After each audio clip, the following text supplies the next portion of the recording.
కాలం చెడిపోయిందమ్మా. మంచి వాళ్ళెవరో చెడ్డవాళ్ళెవరో తెలుసుకోనంతగా దేశం పోకట మారిపోయింది.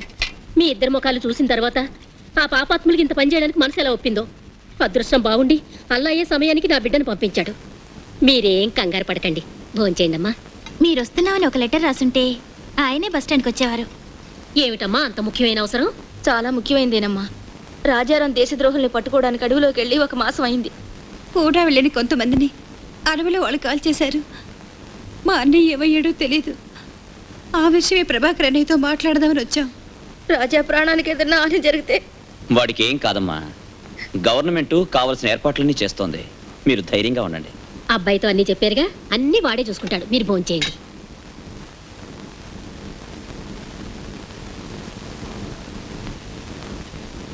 ఒక్కరోజైనా వచ్చిపోయకుండా ఉన్నావురా? చా చా చా చా చా, అంతా తడిసిపోయిందే. మీ అమ్మ ఊళ్ళో కూర్చుని పని చేయొచ్చుగా.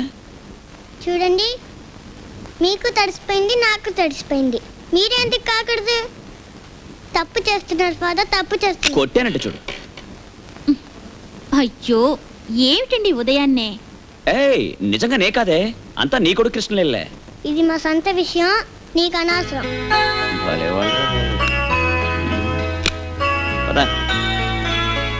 బట్టలు పో.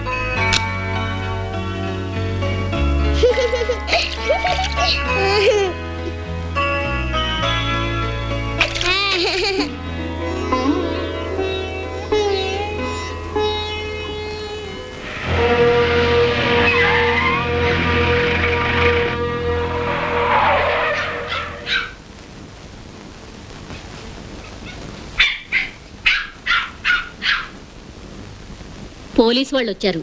ఎందుకమ్మా? నిన్ను చూడాలట. మీకోసమేనంట.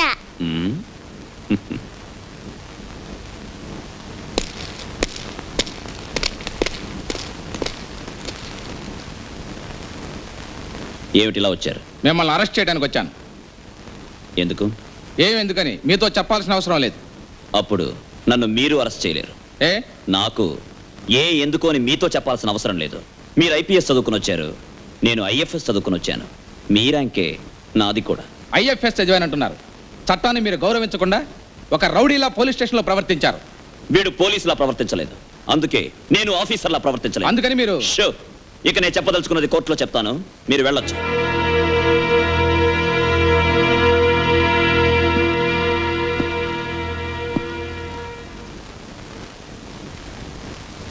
యువర్ ఆనర్, వ్యభిచార నేరానికై ఖైదు చేయబడ్డ 2 ఆడవాళ్లను రక్షక నిలయంలో దూరి ఇన్స్పెక్టర్ని, పోలీసుల్ని కొట్టి తీసుకువెళ్లారు ఈ ముద్దాయి. ప్రజల ముందే వీరి ఘనకార్యం చేశారు.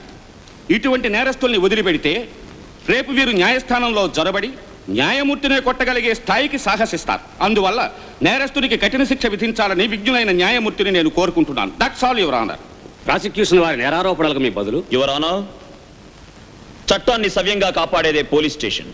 కాపాడలేని నాడు పోలీస్ స్టేషను కాదు, అక్కడ కాకి డ్రెస్ వేసుకున్న వాళ్ళంతా పోలీసులు కారు.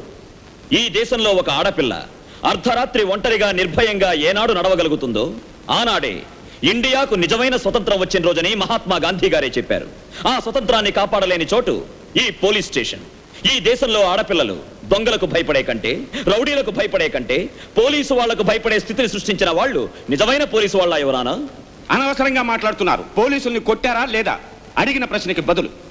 ఎవరికి భయపడకుండా అరాచకంగా బహిరంగంగా నడి రోడ్లో 10 మంది చూస్తుండగా వెంటాడి చెరచాలనుకునే ఒక కాకి డ్రెస్ వేసుకున్న రౌడీని కొట్టాను.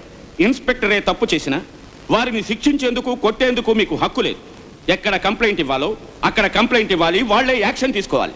ఏం సార్, మీ భార్యకో, కూతురుకో, సోదరికో ఇటువంటి ఒక పరిస్థితి ఏర్పడితే అడ్డుకోవడం మానేసి కంప్లైంట్ ఇవ్వడానికి పరిగెడతారా?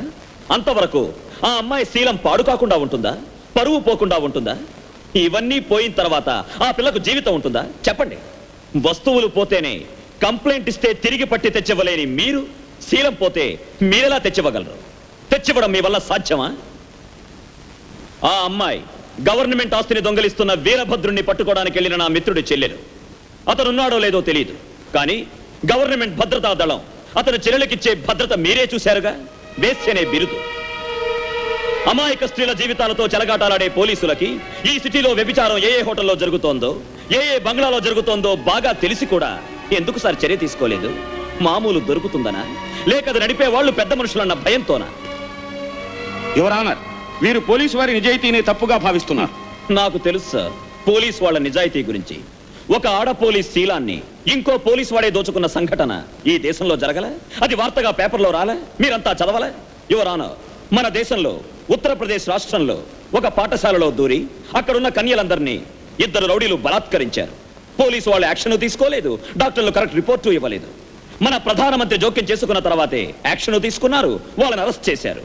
ఇక్కడున్న అందరినీ నేను అడుగుతున్నాను, బాధితులైన ఆడపిల్లలందరినీ కాపాడేందుకు ప్రధానమంత్రి రాగలరా? మగువలను తల్లులుగా చెల్లెళ్లుగా దేవతల్లా భావిస్తేనే ప్రతివారు కాపాడగలరు. ఆ భావనతోనే నేను కాపాడాను. దేశ భాష, దేశమాత, జన్మభూమి అనుకునే స్థాయికి మగవుల్ని గౌరవించేది ఈ మట్టిలోనే. కనకదుర్గమ్మ, కామాక్షమ్మ, మీనాక్షమ్మ అంటూ మగవుల్ని దైవంగా పూజించేది ఈ మట్టిలోనే. ఆడవాళ్లను కళంకపరిచే వాళ్ళెవరైనా సరే, ఈ మట్టిని కళంకపరిచే వాళ్ళెవరైనా సరే శిక్షించడానికి వెనకాడకూడదనే లక్ష్యాన్ని ప్రతి పౌరుడికి ఏర్పరచాలన్న ఉద్దేశంతోనే నేను కొట్టాను. మీరు చెప్పిందంతా నిజమనడానికి సాక్షులు ఉన్నారా? ఉన్నారు యువర్ ఆనర్. లలిత లలిత లలిత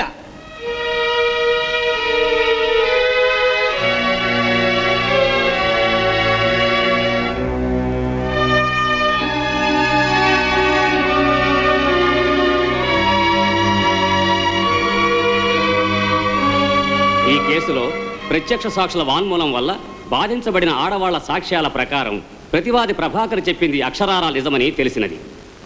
హద్దు మీరినప్పుడు నేరస్తులను ఎవరినైనా సరే ఎదిరించవచ్చుననే భావం ప్రజలలో ఏర్పరిచినటువంటి అభ్యుదయవాది శ్రీ ప్రభాకర్ని విడుదల చేస్తూ ఈ నేరానికి సంబంధించినటువంటి పోలీస్ స్టేషన్లో పనిచేస్తున్న అందరి వ్యక్తులపైన చర్య తీసుకోవాలని గవర్నమెంట్ వారిని ఆదేశిస్తూ తీర్పునిస్తున్నాను.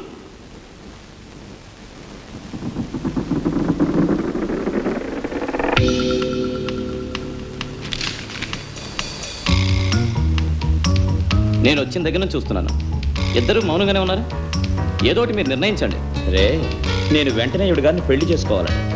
అన్నయ్య మీరే చెప్పండి, ఈ రోజుల్లో ప్రేమించుకునే వాళ్ళంతా ఇలా చూసుకుంటారు, అలా నవ్వుకుంటారు, ఇలా మాట్లాడుకుంటారు, వెంటనే పెళ్లి చేసుకుంటారు. ఏ పిల్లల్ని కూడా కనేస్తారు. కానీ మేము 4 సంవత్సరాలుగా ప్రేమించుకుంటున్నాం. ఇంకా ఎన్నాళ్ళు ఇలాగే ఉండమంటారు? గాయత్రి చెప్పేది కరెక్ట్. అన్నయ్య నన్ను చూడ్డానికి ఎందరో పెళ్లి కొడుకులు వస్తున్నారు. ఈ విషయాన్ని ఇలాగే వాయిదా వేస్తుంటే ఎవరో ఒక పెళ్లి కొడుకుని చూసి త్వరలో నాకు పెళ్లి చేసేస్తారు. చేసుకో. ఏమిటి చేసుకోనా? మీకు ఇదంతా ఒక ఆటగానే ఉండొచ్చు, కానీ నాకు జీవిత సమస్య. అర్థమైందా? ఇంకొకరిని పెళ్లి చేసుకోవడం నేను కల్లా కూడా ఊహించుకోలేను. లుక్, అటువంటిది ఏదైనా జరిగిందంటే అది నా మరణానికే దారి తీస్తుంది. ఆ తర్వాత మీ ఇష్టం, ఎవరినైనా పెళ్లి చేసుకోండి. వస్తాను. తను చెప్పిన దాంట్లో న్యాయం ఉందిరా. ఇంకా ఎన్నేళ్ళని ప్రేమిస్తుంది. లవ్ చేసి తనకు బోర్ కొట్టేసింది. మర్యాదగా గుళ్ళో తాళి కట్టే. గాయత్రి వాళ్ళ నాన్న సాధారణ వ్యక్తి కాదురా, మన రాష్ట్ర మంత్రి. ఇది లవ్ చేయడానికి ముందే ఆలోచించుకోవాలరా. రే, మీ ప్రేమించడం మొదలుపెట్టినప్పుడు ఆయన ఒక ఆర్డినరీ ఎమ్మెల్యే. రే, ఎమ్మెల్యేగా ఉన్నప్పుడే ఒప్పుకోలేదు కదా, ఇప్పుడు ఆయన మంత్రి, డెఫినెట్గా ఒప్పుకోరు. మరో దారే లేదా? ఉంది. పోరా బయటికి. సార్, మిమ్మల్ని అంతా గౌరవనీయులని మర్యాదగా పిలుస్తారు. మీరు కొంచెం కూడా మర్యాద లేకుండా మాట్లాడుతున్నారే. కొడుకు పేరు ప్రభాకర్, తండ్రి పేరు అహ్మద్ దావూద్, అమ్మ ఫాతిమా బీబీ. ఎరా, ఇదేమన్నా కుటుంబమా, కూరగాయల మార్కెటా? ఈ ఇంగితం లేని కుటుంబానికి నేను వియ్యంకున్నా. ఏ సార్, అధికారం పట్టుకునేందుకు ఇంగితం లేని పార్టీలతో చేయి కలుపుతున్నా సార్? అధికారం పట్టుకునేందుకు తేడాలు అక్కర్లేదు. ఏ ఇంగితం లేని పార్టీతోనైనా చేయకలపచ్చు. ఇది కుటుంబం రా, వంశగౌరవం అక్కర్లా. ఒక మంత్రి కూతుర్ని చేసుకోవడానికి వాడికి ఏం అర్హత ఉంది? మనసుంది, మంచితనం ఉంది, తెలివి ఉంది, అందం ఉంది. అన్నిటినీ మించి 10 మాసాల్లో మిమ్మల్ని తాతని చేయగల మగసిరి ఉంది. మీరు ఒప్పుకుంటే ఈ పెళ్లి మీ ఇష్ట ప్రకారం జరుగుతుంది. మీరు కాదంటే వచ్చే శుక్రవారం మా ఇష్ట ప్రకారం రిజిస్టర్ ఆఫీస్లో జరుగుతుంది.